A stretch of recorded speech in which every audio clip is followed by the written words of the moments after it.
under 10.5 on the line. You have to be the biggest, dumbest idiot. Josh Allen inside the 10, inside the 5, touchdown, game over. Going into the draft, I was a big Penix guy. I'm still a big Penix guy. Rashee Rice is way ahead of schedule in his ACL rehab, which is good news for his fantasy managers because the Dallas court system is way behind schedule. That's also good news for local comedian Miles Francis.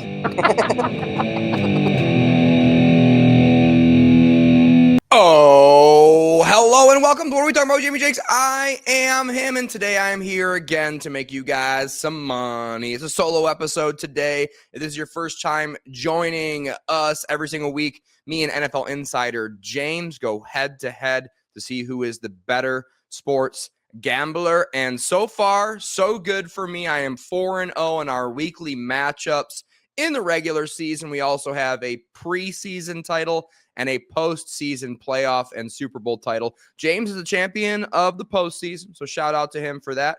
I am currently the reigning defending champion of the preseason, and this year, so far, so good.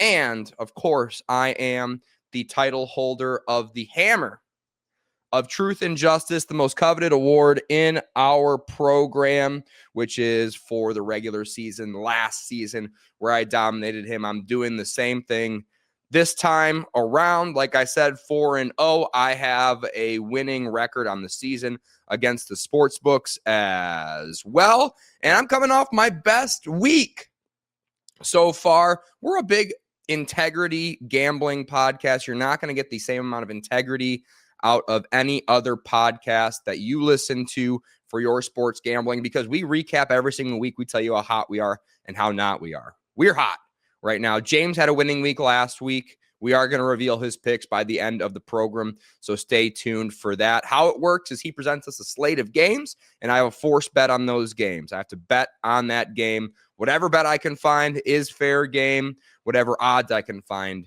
is fair game. But I stick to the over-unders and the spreads historically. And James, a big money line guy, and I got to say, the math isn't mathing out for him. Maybe one day I will bring him to the side of betting spreads, because that is the really only way in the NFL you are going to make money. Money lines are more for college football than anything.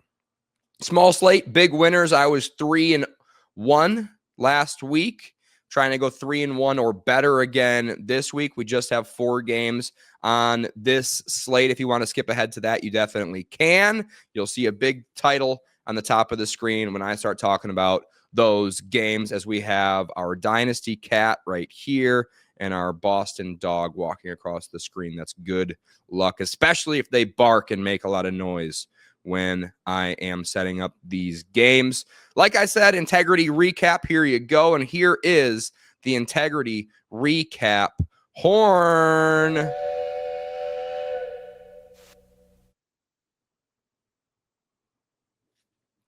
And here we go. Okay, so going on to last week, starting with our worst game. And boy, oh boy, we do a best bet of the week every single week. Last year it was winning. This year, doing horrible. 0-4. And we've been forced to bet on some games I would really rather not bet on. And the one I was forced to bet on was Panthers and Patriots. We were both on the Panthers. James on the money line. I was on the spread, which was 5.5 plus 5.5 for the Panthers. Did not go well.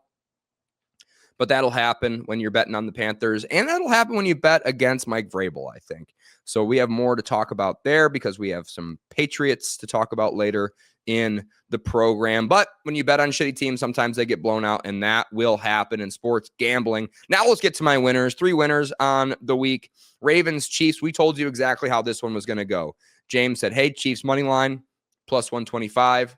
That's easy peasy lemon squeezy. Great value there. Smart, obviously. And I was like, hey, neither of these defenses are going to be able to stop these offenses. One of these teams are going to cover this spread by themselves, which I believe was 48.5, cashed at the beginning of the fourth quarter. So that was easy peasy lemon squeezy as well. Never a doubt there. Packers, Cowboys. We told you exactly how this game was going to go. James had the over in that one, of course. Goes to overtime. The total ends up being, I think, 80. I think it was 40-40 in the tie in this game. And everyone was talking about the Packers got embarrassed last week or the week prior by the Browns. And I pointed out, Cowboys also got embarrassed by the horrible Bears last week. What if the Cowboys also care about winning football? And I think we saw that the Cowboys actually cared a little bit more because the Packers inexplicably, instead of trying to win the football game, run the clock out to 0, almost lose the game in a pass where Jordan Love was taking his sweet time. Not sure that he actually knew the rules of overtime. Not convinced of that. But they get lucky. 1 second on the clock, which is pretty interesting when you're playing in Dallas, that the clock guy isn't just ticking that clock down for a Cowboys win. They get 1 second left on the clock. They kick a field goal to tie it, which is just hilarious. Green Bay Packers, the same team that was campaigning to outlaw the tush push because they couldn't stop it, was the same team to play for a draw here in week 4 when they're in a division hunt going up against the Lions that they beat in week 1. Since then have not quite looked the same. So big downturn for the Packers, and Cowboys looking feisty. We also have a Cowboys bet on the program today. Oh, important note on the new overtime rule. So now both teams in the regular season get a chance to get the football. So historically, if you have a 6.5 point spread, so a team plus 6.5 in overtime, you are already counting your money because they can't cover that spread. Now, even an 8-point spread is not safe. You have to have 8.5 points in overtime because a team can score a touchdown on their first drive, go for 2, and the other team doesn't score, then they cover 6.5. They cover 7.5 there for you. So that makes 1 point spreads a little bit more valuable, as well as 3-point spreads. Field goal, same thing as last year. So a little kind of interesting note there. Something I didn't really quite realize until we were in it, because I was counting my money having the Cowboys at +7. Moving on to the next game, which was our deciding game in me and James's matchup. The Dolphins win and cover over the Jets. Is that a bad beat for James? I wish he was here to tell me how he felt about the game, because you could say, fumbles on the goal line, a lot of issues and unluckiness, offensive pass interference from Garrett Wilson that probably wouldn't have been called if his name was Devontae Adams or any other senior wide receiver in the league. But to that I say, number one, it's the Jets. So, for example, they're taking fair catch punts inside their own 5-yard line, and they're basically leading the league, one of the worst teams in penalties, especially a ton of pre-snap penalties. So you are betting on the Jets. If it is lucky, I'll take it, because we've gotten unlucky a lot already this season. And if you get a little bit of luck, you better pat yourself on the back for it, because you're going to be kicking yourself in the shins for all the unlucky bets that you have made this season. Moving on. Quick recap when James isn't talking, huh? Moving on to our gambling slate of the week. A quick one, just 4 games to talk about, starting with Thursday night. We got some big games that we are going to cover for y'all here today. 49ers at Rams. The Rams are currently 6 or 6.5 point favorites. The over-under is currently set to 46.5 or 47 points. Now, we have handicapped one other game last season where I hit it at a 63% rate on these spreads and over-unders. No fugazi, no crazy stuff. I believe I was plus 28 units last year if you got the very, very best line, plus 23 units if you got the very, very worst line from each one of those games in the regular season in 2024, which is why I'm the champion and current holder of the Hammer of Truth and Justice, and will be again after this regular season. Anyways, I was bad last year on Thursday night, so I reevaluated how I did things, and I found something that might be interesting to you. I think the only thing that really matters in Thursday night football is it's a short week, short recovery. And because it's short recovery, what's the biggest thing having to do with these football players with recovery is age. Obviously, the younger players will recover faster and be ready for Thursday night. And we saw that in week 2 with the Packers and the Commanders, where the Packers were the youngest team in the NFL. The Commanders are the oldest team in the NFL. Packers dominate. Commanders look horrible in that game. And after 2 weeks of the season, we were like, wow, these Packers, they're Super Bowl contenders. They just beat 2 pretty solid NFC teams. And now we're like, wow, they just lost to the Browns. They just tied to the Cowboys. Maybe they aren't that good. So fluke in week 1 for the Packers potentially. And in week 2, I think this age thing was the real reason why we were seeing what we were seeing, and not because they were a super duper awesome football team. So I looked into the ages of these teams, and I found something awesome for y'all. Winning, so 49ers are their defense is the second youngest in the NFL, and they're the second oldest offense in the NFL. The Rams offense is also ancient. Matt Stafford, or the clone of Matt Stafford, 37 years old. Havenstein, their tackle, 33 years old. He's on the injury report. Higbee, probably their number 1 tight end. You never really know with these guys. He's 32, also not practicing, also on the injury report. And of course, Devontae Adams, 32 years of age. Both of these offenses are old. Both of these defenses are relatively younger. In the 49ers, by the way, injury concerns across the board. Ricky Pearsall, their young guy, also not practicing this week. So for that reason, it's going to be a defensive battle. Hopefully we don't get any pick sixes. I think these quarterbacks are going to do a good enough job of keeping the football out of the hands of the defenders, which of course, interceptions, fumbles, turnovers of pretty much any kind, unless they're in the red zone, are really, really bad for the under. But I'm going to go for the under, and I'm going to take it because I shot my lines, which you guys should too, at 47 points on the Rams and 49ers Thursday night football game. Moving on to our second game of 4 on the slate. The Cowboys are at the Jets. The Jets are underdogs at home. No surprise here. 2.5 or 3 points, depending on where you get it. Over under set to 47 and 47.5 is the perfect weather game. The Jets are one of the worst penalized, the most penalized teams in the NFL, but the Cowboys are not much better.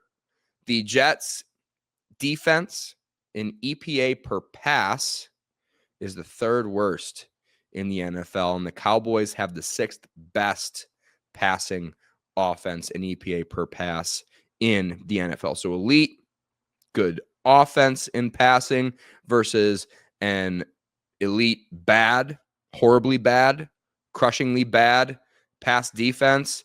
Aaron Glenn looking a lot like Robert Saleh without the Detroit Lions defense to coach, where he just called man coverage every single play last year, and people acted like he was the best coordinator in the league. If you were actually watching the Detroit Lions last year, yeah, they were injured, but their defensive scheme-wise was not very impressive. That was just Dan Campbell somehow figuring out how to develop and get these boys ready to play football, is now what we're seeing, as the Jets are currently unvictoried. They are perfectly losers so far this season. No big surprise if you are a Lions fan that Aaron Glenn would fail in New York, because a lot of people fail in New York, to be fair to Aaron Glenn.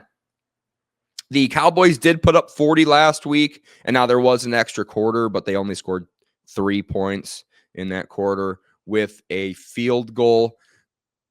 So against an average defense, they were able to put up 40 last week. So against a horrible defense, and a defense that matches up poorly to the Dallas Cowboys, I expect the Cowboys to be able to score a ton of points. Cowboys have a terrible defense as well, and the Jets offense, I don't think, is going to be able to take advantage of that, however, because their offense kind of stinks outside of a couple of big boom plays from Justin Fields every once in a while. I'm going to take Shoddy over Glenn.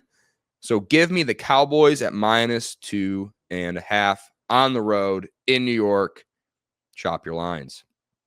Moving on to our penultimate game on the slate, the Commanders at Chargers. And this is our game of the week. We will be live streaming this one. I will provide live alternate commentary, and I will have a group of comedians on a couch watching the football game with me. So tune into that. Turn the volume on your TV down, turn us up, sync us up. We'll have a good time for this late afternoon game in LA. They do have a couple of common opponents, the Commanders and the Chargers. They both beat the Raiders. The Commanders beat the Giants by 15 in week 1. The Chargers lose to Jackson Dart and Cam Scattaboo last week. Both teams beat the Raiders, but the Commanders won by more football points than the Chargers did. So common opponents, the Commanders in both instances do better than the Chargers do.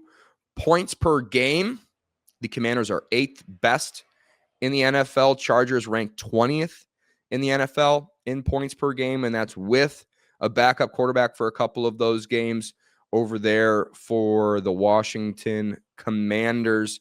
So I'm going to take another road team, but this time they're getting 3 points across the board. They seem very similar outside of the common opponents and the points per game. So I don't think the LA Chargers home field is worth 3.5. I know the LA Chargers home field is not worth 3.5 points. So I would have this game closer to a pick 'em, and you're getting 3 points for the Commanders. So that is what I am going to take. Moving on to our final game on the slate. This game is Sunday night. It is Sunday night. I was double checking because I wasn't entirely confident. The New England Patriots and the Buffalo Bills are playing for our pleasure on Sunday night. Big favorites, of course, are the Buffalo Bills at home, 7.5, and you can get 8.5 point favorites all the way out for the Buffalo Bills. So if you are playing this game, you're really going to have to shop your lines because the point spread is, the total is also very, very wide, 49.5 to 50.5. Another perfect weather game. We're getting a lot of great weather games outdoors this week, which you'll love to see in October. Bills are lucky. They're the 6th best in turnover differential in the league. The Patriots are unlucky, 25th ranked in turnover differential, which turnover differential is a lot of luck and not a lot of skill, especially with this early on in the season. Bills are a little bit better statistically, offensively and defensively. They have an edge over the Patriots, but it's not as big as you would think. And you also have to note that these Bills' schedule is trash. They do play the Ravens week 1, which we all thought the Ravens were like a really, really good Super Bowl contender team at the time. So we were like, wow, that was a pretty impressive win, especially how they won it. Big come from behind victory where half of the Bills' home field left the stadium. Tried to get back in because the Bills rushed to a come from behind victory against the Ravens because the Ravens were beating them so bad. So not very impressive how they won that game. Then they have the Jets, and they have the Dolphins, and they have the Saints. So, of course, the Bills are going to look great statistically after playing a cupcake schedule for the first quarter of their season. And the Patriots, they do have 2 losses on their schedule, but when they do lose, they keep it close. They keep it within 8 points in both of those losses. I do think Vrabel, who I bet against last week because the team wasn't looking very good. Team starting to progress in a Vrabel direction, which is all the way up, which I love to see. If I'm trying to cover a big spread here, which I am, I'm going to bet on the Patriots, and I'm going to take them at +8.5 football points while I'm looking up James's picks. He sent me an invisible ink message, which I will reveal right now. So James had the 49ers, and wow, James is betting spreads. Look at this. 49ers at plus 6.5. Of course, I had the under in that one. And he has the Jets at plus 125. Interesting. The Commanders at plus 135. And he has the over in the Patriots and the Bills game of over 49.5. Okay. So I think the only game that we agreed on would be the Commanders-Chargers game. We're both on the Commanders in that one, which I actually did like. I really like that game. I think my easy peasy lemon squeezy bet of the week is definitely going to be the Thursday night under 47 points in the 49ers and the Rams game. I had the Cowboys at minus 2.5. So we are geometrically opposed in that game. We agreed on the Commanders. Maybe we get off the schneid. Maybe we go 1-4 in our best bet of the week. I would not double your units like I've been saying all year. Bet the same units across the board, whether it's our favorite bet of the week or not. And then, of course, I have the Patriots getting 8.5 points. Saints kept it close against these Bills last week, and hopefully the Bills will sleepwalk through this one. It'll be a late night on Sunday night for them at home, and hopefully the Patriots will have a short, probably like a bus ride over to Buffalo, New York. Will be able to cover 48.5 for me. Thanks for watching. Quick episode without two of us talking. So thank you. Please subscribe to the channel. We'll probably get James on next week. He's getting way too rich and famous from all these good picks he's putting out. So we will keep continuing to give you winners when he is on hiatus. And we'll get to see his handsome face talking about smart things when he is available. So thank you guys for watching. Please subscribe to the channel. Ring the bell because we move these lines. A lot of time our loyal podcast followers complain like, hey, you offered this line out. It's no longer available at any sports books. To that I say, I'm sorry. We get the games out as soon as we can, editing wise, and we will notify you with the bell when these things come out so you can get the fastest, most efficient way of betting on these games. So thank you guys for watching. See you next time.